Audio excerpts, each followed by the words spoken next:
sense organs. Okay. Now let me learn about our sense organs. So what do you mean about the sense organs? Eyes, ears, next nose, tongue,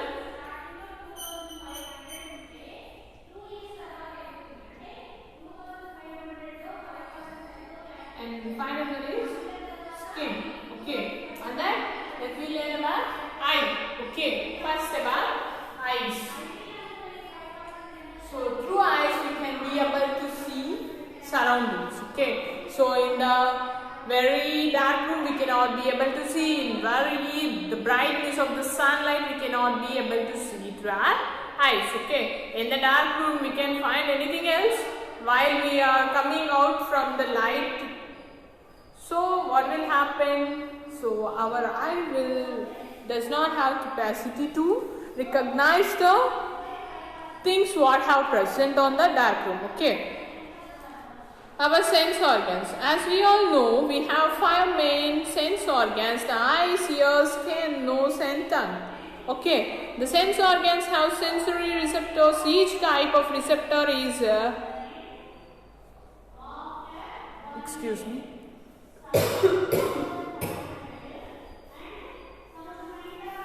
So each type of receptor is highly sensitive to specific stimulus types. Okay. So as we know that, as we have studied in the earlier classes, we know that our body will have 5 sense organs. Those are eyes, ears, nose, tongue and skin. Okay. So these organs will have sensory receptors.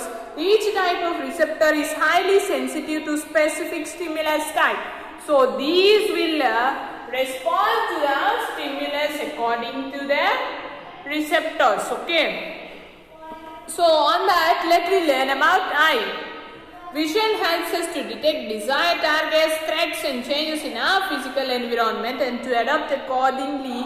So how does the visual system accomplish this? We shall do a few activities and read the following section to find about this. Okay, so what he is saying, he is explaining about the eye. So vision helps to detect desired targets, threats and changes in our physical environment. So our eye will help to detect the things which can harm to us. Okay, so we can be able to see through our eyes. Okay, so if for suppose snake is going besides us, we can be able to detect the snake through our eyes. So what will happen? We will just move away from that snake. Okay, so same time we can also able to see our desired targets. Okay. Next, about the activity. Observe the external structure of the eye of your friend. Draw the diagram and label it. You can take the help of diagram given in this section. Observe the eyeball of your friend in normal light. Then focus a beam of torchlight on your friend's eye. So what is his or her reaction? Why it is so? So what he is saying that he is asking to see the eye of our friend. Okay. So also he told us to draw the structure of eye. Okay. Next, what he did, he placed the torchlight to his friend's eye. So what will happen? He will simply close his eyes. Why? Because we are closing while the light is falling on our eyes, because we cannot be able to see the frequency of light through our eyes. Okay, that's the reason why we will close our eyes. So when it is the beam of the light is little low, so we can be able to open our eyes. Okay. Now ask your friends to keep the eye closed for around 2 minutes. Now let him or her open the eye. Observe the size of the small black portion in the center. So what he is saying that after placing the light, so he told his friend to close his eyes for 2 minutes or 2 seconds. So what will happen again? He started opening his eye. So at a certain time, ask your friend to keep his or her eye open forcibly as you focus on beam of torchlight. This time observe what happens to the small dark portion. So what he is saying that again he placed the torchlight on his eye and he told to open his eye for a period of time. So what will happen? So what will happen? His eyeball will start contrasting. So beyond while he is closing his eyes, the eyeballs, the center part of the eyeball will start closing, and when he is starting focused on the light, so his eyeball starts enlarging. Okay. Structure of the eye. Our eye contains eyelids, eyelashes, eyebrows and lacrimal glands. A thin layer called conjunctiva covers in front of the portion of the eye. The eyeball is located in the eye socket. Only 1/6 portion of the eyeball is visible to us. So our eyes contain eyelids, eyelashes, eyebrows and lacrimal glands. Okay. So a thin layer called conjunctiva covers the front portion of the eye. So conjunctiva will cover the front portion of the eye. The eyeball is located in the eye socket. So this eyeball is located on the eye socket. Only 1/6 portion of the eyeball is visible to us. Only 1/6 portion of the eyeball will be visible to our eyes. Okay. Eye has 3 main layers. They are sclerotic layer of sclera, choroid layer and retina. So this sclera also called as sclerotic layer and also choroid layer, and final one is retina. Okay. The outermost thick, tough, fibrous, non-elastic and white colored layer is called sclera. So sclera means so the part which is thick, tough, fibrous and this appears in white color. So such part is known as sclera. That means the visible part, this white color part in the eye is known as sclera. Okay. The sclera bulges and forms cornea. So this sclera bulges and forms cornea. So as we seen that, so front portion of eye will start bulging and this bulging part is known as cornea. Okay. The end of the sclera connects to the optic nerve. So this sclera will connect to the optic nerve. Okay. The second layer is choroid layer. This layer is black in color and contain a lot of blood vessels. Okay. As you see that eye contains black color layer. This black color layer will contain many blood vessels. Okay. It encloses the eye except the part pupil. So it encloses the eye except the pupil. Okay. The part formed by the choroid layer around the pupil is iris. So the part which is formed around the choroid layer is pupil. Okay. Around the pupil is iris. Okay. Next, radial and circular muscles are present in the iris. This iris will contain radial and circular muscles. Okay. Biconvex lens is present immediately behind the pupil. Is attached to the ciliary muscles and suspensory ligaments. So beyond this iris, so it contains a biconvex lens and these are attached to the ciliary muscles and suspensory ligaments. Okay.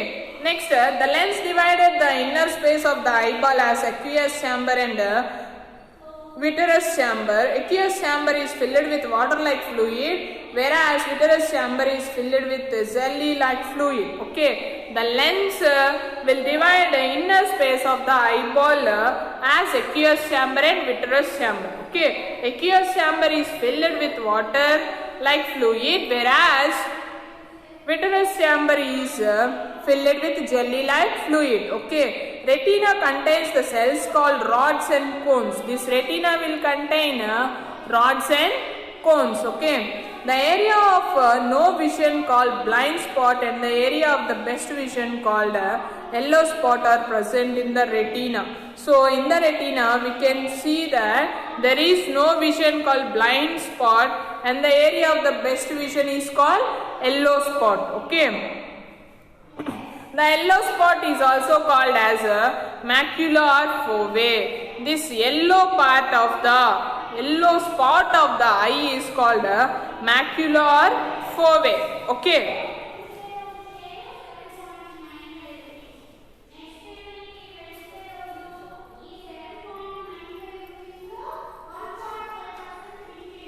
Next about functioning of the eye.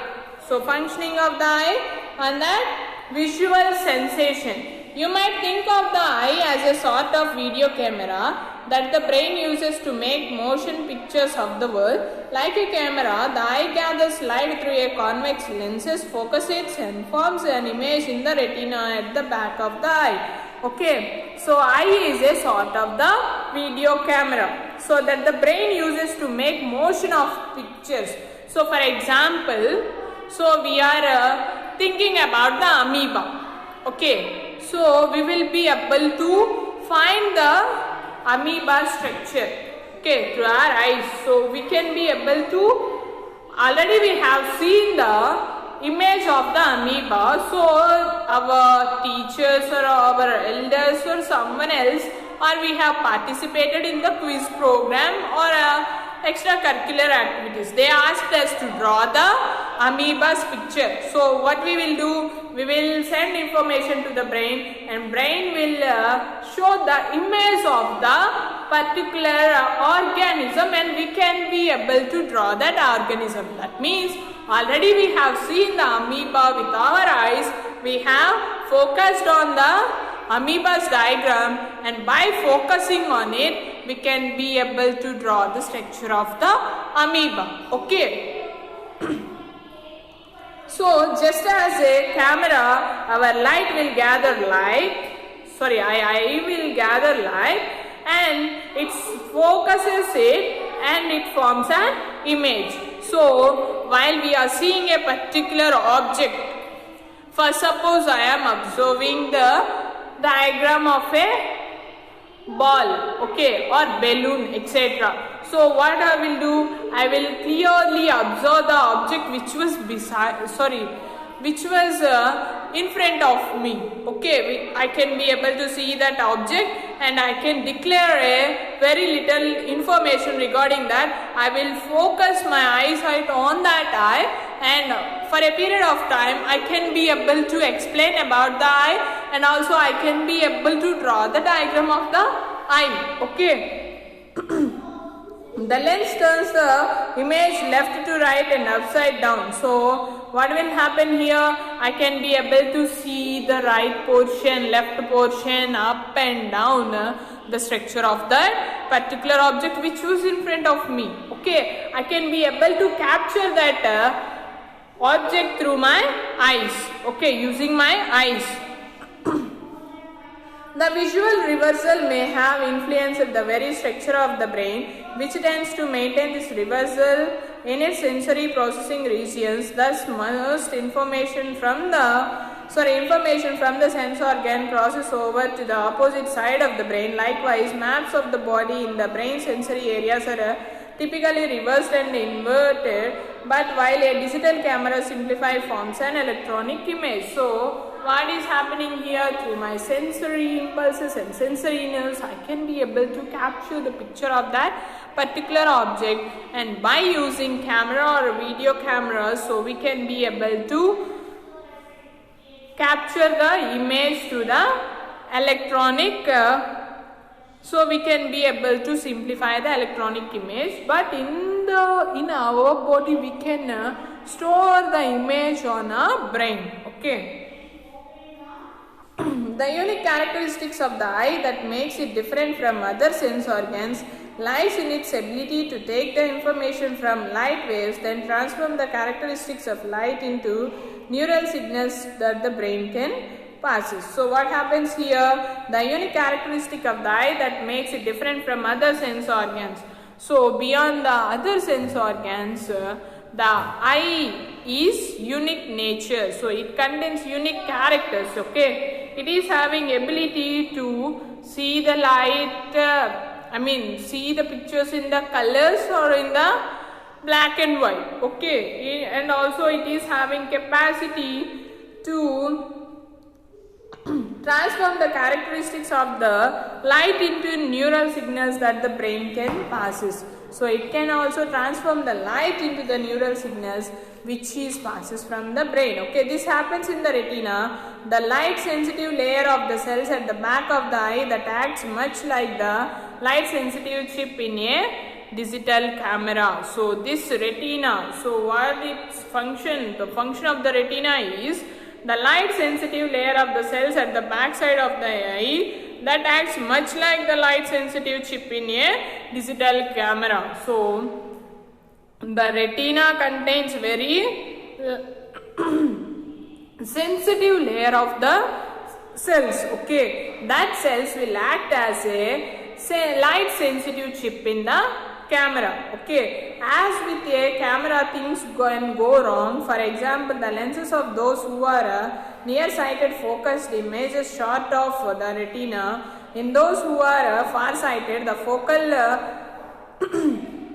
point extends behind the retina. Either way, images are not sharp without corrective lenses. So without lenses, proper lenses, we cannot be able to capture the pictures which are near to us or which are far away from us by using the camera, but through our eyes we can be able to identify, we can be able to observe the image of a person when he is far away from us or when he is near to us. Okay, so in the next class we will discuss about the receptor cells in eye.